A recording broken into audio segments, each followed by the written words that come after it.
श्री हरदास शुक्रवार व्रत कथा। एक गांव में एक बुढ़िया रहती थी जिसके 7 बेटे थे। 6 बेटे कमाने वाले थे और एक बेटा निकम्मा था। बुढ़िया माँ 6 पुत्रों का झूठा 7वें पुत्र को देती।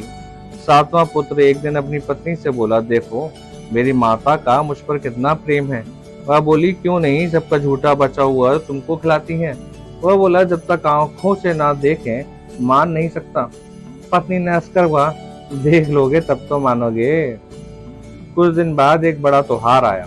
घर में 7 प्रकार के भोजन बने और चूरमा के लड्डू बने। वह पत्नी की बात को जांचने के लिए सिर दर्द का बहाना बनाकर पतला कपड़ा सिर पर ओढ़कर रसोई में जाकर सो गया और कपड़ों में से सब देखता रहा। 6 भाई भोजन करने आए। उसने देखा माँ ने उनके लिए सुंदर सुंदर आसन बिछाए, 7 प्रकार की रसोई परोसी और आग्रह करके उन्हें भोजन कराती रही। वह देखता रहा। 6 भाई भोजन कर उठ गए तब माँ ने उनकी थालियों में से लड्डुओं के टुकड़े को उठाया और एक लड्डू बनाया। जूठन साफ कर माँ ने उसे पुकारा, उठ बेटा उठ, तेरे भाइयों ने भोजन कर लिया, तू भी उठकर भोजन कर ले। उसने कहा, माँ मुझे भोजन नहीं करना, मैं परदेश जा रहा हूँ। माता ने कहा, कल जाना है तो आज चला जा। वह बोला, हाँ हाँ जा रहा हूँ। यह कहकर वह घर से निकल गया। चलते समय उसे पत्नी की याद आई। वह गौशाला में कंडे थाप रही थी। वहां जाकर बोला, मेरे पास तो कुछ नहीं है, ये अंगूठी है तो ले लो और अपनी कोई निशानी मुझे दे दो। वह बोली, मेरे पास क्या है, ये गोबर भरा हाथ है। ये कहकर पत्नी ने उसकी पीठ पर गोबर का हाथ की थाप मार दी। वह चल दिया। चलते चलते दूर देश में पहुंचा। वहां एक साहूकार की दुकान थी। वहां जाकर बोला, सेठ जी मुझे नौकरी पर रख लो। साहूकार को नौकर की सख्त जरूरत थी। साहूकार ने कहा, काम देखकर तनख्वाह मिलेगी। उसने कहा, सेठ जी जैसा आप ठीक समझे। उसे साहूकार के यहाँ नौकरी मिल गई। वो वहां दिन रात काम करने लगा। कुछ दिन में दुकान का लेन देन, हिसाब किताब, ग्राहकों का माल बेचना, सारा काम करने लगा। साहूकार के 7-8 नौकर थे। वह सब चक्कर खाने लगे, लेकिन उसने अपनी लगन, परिश्रम और ईमानदारी से सभी को पीछे छोड़ दिया। उसे अपने किए का फल मिला। सेठ ने भी उसका काम देखा और 3 महीने में ही उसे मुनाफे में साझीदार बना लिया। परिश्रम करते करते 12 बरस में ही वह नगरी का नामी सेठ बन गया और सेठ अपना सारा कारोबार उस पर छोड़कर बाहर चला गया। इधर उसकी पत्नी पर क्या बीती वह सुने। सास ससुर उसे दुखी करने लगे। गृहस्थी का काम करवाकर उसे लकड़ी लेने जंगल में बेचते। इस बीच घर की रोटियों के आटे से जो भूसी निकलती उसकी रोटी बनाकर रख दी जाती और फूटे नारियल की नरेली में पानी दिया जाता। इस तरह दिन बीतते रहे। एक दिन वह जब जंगल में लकड़ी लेने जा रही थी तब उसे रास्ते में बहुत सी स्त्रियां संतोषी माता का व्रत करती दिखाई दी। वो वहां खड़ी होकर पूछने लगी, बहनों ये तुम किस देवता का व्रत करती हो और इसके करने से क्या फल मिलता है? इस व्रत के करने की क्या विधि है? यदि तुम अपना इस व्रत का विधान मुझे समझाकर कहोगी तो मैं तुम्हारा बड़ा एहसान मानूंगी। उनमें से एक स्त्री बोली, सुनो ये संतोषी माता का व्रत है।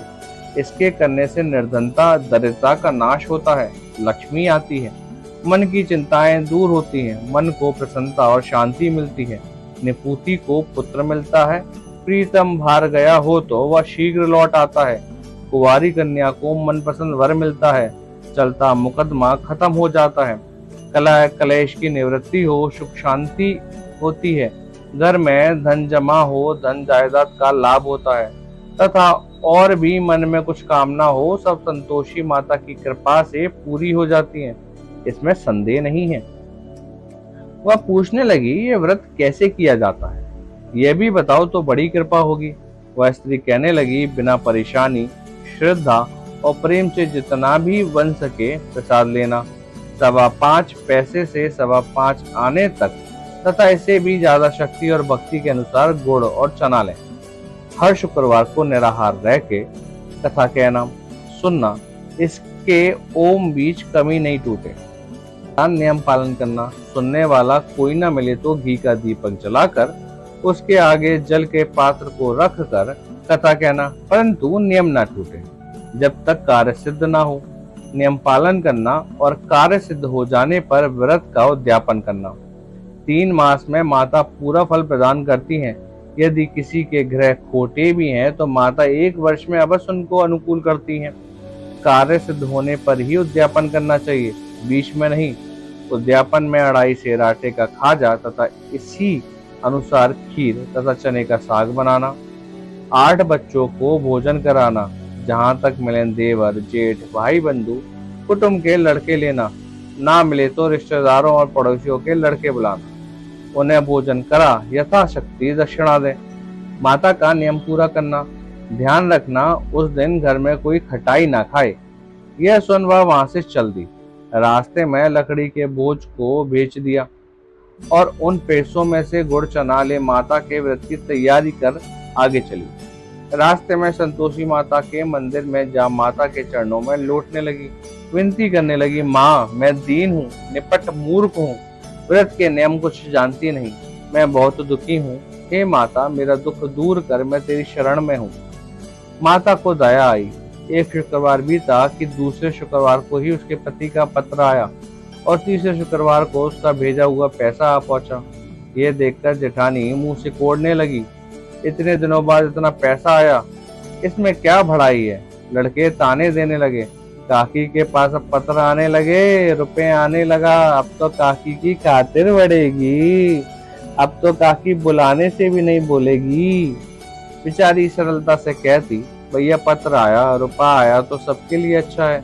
ऐसा कहकर आंखों में आंसू भरकर संतोषी माता के मंदिर में जा ईश्वरी की चरणों में गिरकर रोने लगी। माँ मैंने तुमसे पैसा नहीं मांगा, मुझे पैसे से क्या काम, मुझे तो अपने सुहाग से काम है, मैं तो अपने स्वामी के दर्शन और सेवा मांगती। तब माता ने प्रसन्न होकर कहा, जा बेटी तेरा स्वामी जल्द ही आएगा। ये सुन खुशी से बावली हो वह घर आकर काम करने लगी। संतोषी माँ विचार करने लगी, इस भोली पुत्री से मैंने कह तो दिया कि तेरा पति शीघ्र आएगा, पर आएगा कहाँ से, वह तो उसे स्वप्न में भी याद नहीं करता, और इसे इसके याद दिलाने दो, मुझे ही कुछ करना पड़ेगा। संतोषी माता ने उस बुढ़िया के बेटे को स्वप्न में समझाया, पुत्र तेरी घरवाली कष्ट उठा रही है। वह बोला, हाँ माता ये तो मुझे भी मालूम है, परंतु क्या करूं, वहाँ कैसे जाऊं, परदेश की बात है, लेन देन का सारा हिसाब किताब है, कोई जाने का रास्ता नजर नहीं आता, आप ही कोई राह दिखाएं कि वह कैसे जाऊं। माँ कहने लगी, सवेरे नहा धोकर संतोषी माता का नाम ले, घी का दीपक जला, दंडवत कर और दुकान पर जा बैठना। देखते देखते तेरा लेन देन चुक जाएगा, जमा माल बिक जाएगा, सांझ होते होते धन का ढेर लग जाएगा। वह अगले दिन सुबह बहुत जल्दी उठा। उसने अपने मित्र बंधुओं परिचितों से स्वप्न में माता द्वारा कही गई बात बताई, पर सब उनकी बात सुनकर उसकी खिल्ली उड़ाने लगे। वह कहने लगे कि कहीं कभी सपने की बात सच्ची भी होती है। एक बूढ़ा व्यक्ति बहुत समझदार था, वह बोला, देखो भाई मेरी बात मानो, इस तरह सांच या झूठ कहने के बदले देवता ने जैसा कहा है वैसा ही करना, तेरा क्या जाता है। बूढ़े की बात मानकर नहा धोकर उसने संतोषी माता को प्रणाम किया, फिर का दीपक जलाकर दुकान पर जा बैठा।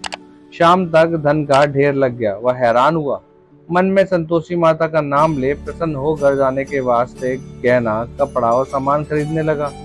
सब काम से निपट आने घर को रवाना हुआ। उधर उसकी पत्नी जंगल में लकड़ी लेने गई। लौटते वक्त थक जाने के कारण संतोषी माता के मंदिर पर विश्राम करने बैठ गई।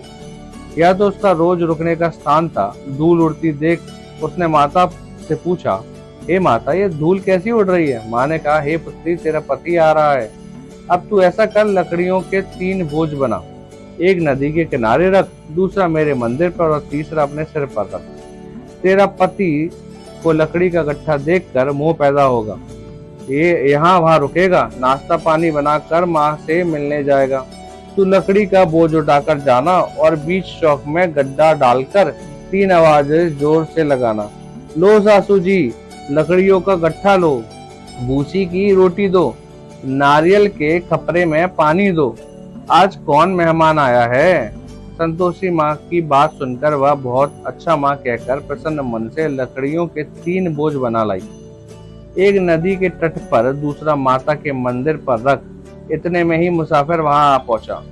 सूखी लकड़ी देख उसको इच्छा हुई कि वह यहीं विश्राम कर ले और भोजन बनाकर खा पीकर गांव चले। इस प्रकार भोजन कर विश्राम कर वह अपने गांव में आ गया। उसी समय बहू सिर पर लकड़ी का गट्ठा लिए आई। उसने गट्ठे को आंगन में डाल जोर से 3 आवाज दी।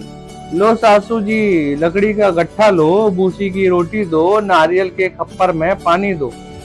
आज कौन मेहमान आया है? ये सुनकर सास ने अपने दिए हुए कष्टों को बुलाने के लिए कहा। बहू तू ऐसा क्यों कहती है? तेरा मालिक ही तो आया है। बैठ, मीठा भात खाकर कपड़े गहने पहन। पत्नी की आवाज सुनकर उसका स्वामी बाहर आया और उसके हाथ में पहनी अंगूठी देख व्याकुल हो गया। उसने माँ से पूछा, माँ ये कौन है? माँ बोली, बेटा तेरी पत्नी है। आज 12 वर्ष हो गए हैं जब से तू गया है, तब से सारे गांव में जानवर की तरह भटकती फिरती है। काम काज कुछ करती नहीं, 4 समय आकर खा जाती है। अब मुझे देखकर भूसी की रोटी और नारियल के खप्परे में पानी मांगती है। वह बोला, माँ मैंने इसे भी देखा है और तुम्हें भी। मुझे दूसरे घर की चाबी दो, मैं उसमें रहूंगा। ठीक है बेटा, जैसी तेरी मर्जी, कहकर माँ ने चाबी का गुच्छा बेटे के सामने रख दिया। उसने दूसरे घर को खोलकर सारा सामान जमाया। एक ही दिन में वह राजा के महल जैसा ठाट बाट बन गया। अब क्या था, वह सुख भोगने लगी। अगला शुक्रवार उसने पति से कहा, मुझे संतोषी माता का उद्यापन करना है। पति बोला, बहुत अच्छा, खुशी से कर लो। वह उद्यापन की तैयारी करने लगा।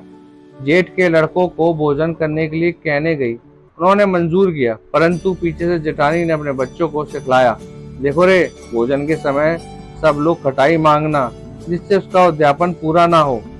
लड़के भोजन करने गए, खीर पेट भरकर खाई, परंतु बात ये आते ही कहने लगे, हमें कुछ खटाई खाने को दो, खीर खाना हमें भाता नहीं, देखकर अरुचि होती है। लड़के उठ खड़े हुए, बोले पैसे लाओ। बोली कुछ जानती ना थी, उसने उन्हें पैसे दे दिए। लड़कों ने बाजार जाकर उन्हें पैसों से इमली खरीदी और खाई। ये देखकर बहू पर माताजी ने कोप किया। राजा के दूत उसके पति को पकड़ ले गए। अब सब मालूम हो जाएगा जब जेल की रोटी खाएगा। बहू से यह वचन सहन नहीं हुए। वह संतोषी माता के मंदिर में गई और कहने लगी, माता तुमने ये क्या किया? हंसकर क्यों रुलाने लगी? माता बोली, पुत्री तूने मेरा व्रत भंग किया है, इतनी जल्दी से बातें भुला दी। वह बोली, माता भूली तो नहीं हूँ, ना कुछ अपराध किया है, मुझे तो लड़कों ने भूल डाल दिया, मुझे क्षमा करो माँ। माँ बोली, ऐसी भूल भी कहीं होती है? यह बोली, कोई भूल नहीं होगी। अब बताओ मेरे पति कैसे आएंगे? माँ बोली, पुत्री जब तेरा पति तुझे रास्ते में ही आता मिलेगा। वह मंदिर से निकलकर बाहर आई तो रास्ते में उसका अपना पति आता हुआ मिला। उसने पूछा, कहाँ गए थे? वह बोला, इतना धन जो कमाया है उसका कर राजा ने मांगा था, वह भरने गया था। वह प्रसन्न होकर बोली, भला हुआ, अब घर चलो। फिर अगला शुक्रवार आया। वह बोली, मुझे माता का उद्यापन करना है। पति ने कहा, ठीक है कर लो। फिर जेठ के लड़कों से भोजन को कहने गई। जेठानी ने लड़कों को सिखा दिया कि तुम पहले ही खटाई मांगना। लड़के भोजन करने बैठे, लेकिन भोजन करने से पहले ही कहने लगे, हमें खीर पूरी नहीं भाती, जी बिगड़ता है, कुछ खटाई खाने को दो। वह बोली, खटाई खाने को नहीं मिलेगी, खाना हो तो खाओ। उन्होंने उठकर चल दिए। जाने पर उसे ब्राह्मणों के लड़के बुलाकर भोजन करवाया। दक्षिणा की जगह उन्हें एक एक फल दिया। इससे संतोषी माता प्रसन्न हो गई। माता की कृपा से 9 माह बाद उसको चंद्रमा के समान एक सुंदर पुत्र प्राप्त हुआ। पुत्र को लेकर वह प्रतिदिन संतोषी माता के मंदिर में जाने लगी। माँ ने सोचा कि ये रोज आती है, आज क्यों ना मैं इसके घर चलूं, इसका आसरा देखूं तो सही। यह विचार कर माता ने भयानक रूप बनाया। गुड़ और चने से सना मुख, ऊपर से मुंड के सामने होठ, उस पर मक्खियां भिनभिना रही थी। दहलीज पर पैर रखते ही उसकी सास चिल्लाई, देखो रे, कोई चुड़ैल डांकनी चली आ रही है, लड़कों इसे भगाओ, नहीं तो सबको खा जाएगी। बहू रोशनदान से देख रही थी। वह प्रसन्न हो उठी, आज मेरी माता मेरे घर आई है। यह कहकर दूध पीते बच्चों को गोद से उतार दिया।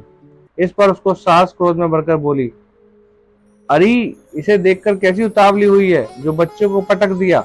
इतने में माँ के प्रताप से जहाँ देखो वहाँ लड़के ही लड़के नजर आने लगे। वह बोली, माँ जी मैं इनका व्रत करती हूँ, ये संतोषी माता है। इतना कह उसने झट से घर के सारे किवाड़ खोल दिए। सबने माता के चरण पकड़ लिए और विनती कर कहने लगी, हे माता हम मूर्ख हैं, तुम्हारे व्रत की विधि हम नहीं जानते, तुम्हारा व्रत भंग कर हमने बड़ा अपराध किया है। हे माता, आप हमारे अपराधों को क्षमा करें। इस प्रकार बार बार कहने पर संतोषी माँ प्रसन्न हुई। इसके बाद उसकी सास कहने लगी, हे संतोषी माता, आपने बहू को जैसा फल दिया वैसा सबको देना। जो ये कथा सुने या पढ़े उसका मनोरथ पूर्ण हो।